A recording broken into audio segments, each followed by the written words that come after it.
Municipal corporation के तुर्बत के mayor बलख शेर काजी ने प्रेस क्लब तुर्बत के एजाज़ में अपनी रिहाइशगाह संगानी सर में एक पुरतकल्लुफ़ इफ्तार पार्टी का एहतमाम किया।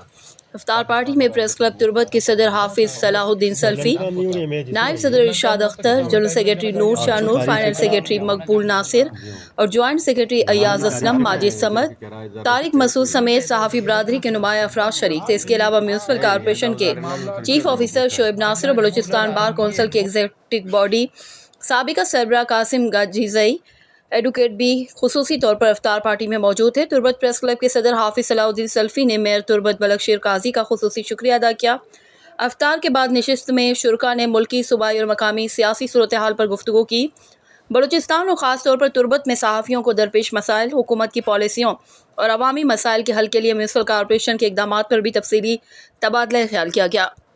मेयर बलख शेर काजी ने इस मौके पर गुफ्तगू करते हुए कहा कि तुर्बत की तरक्की के लिए मीडिया और हुकूमत को मिलकर काम करना होगा। उन्होंने म्यूनसिपल कॉरपोरेशन की जानिब से किए गए तरक्याती कामों पर रोशनी डाली और इस अज़म का इजहार किया कि वो शहर की बेहतरी के लिए तमाम मुमकिन वसाइल बरोकार लाएंगे।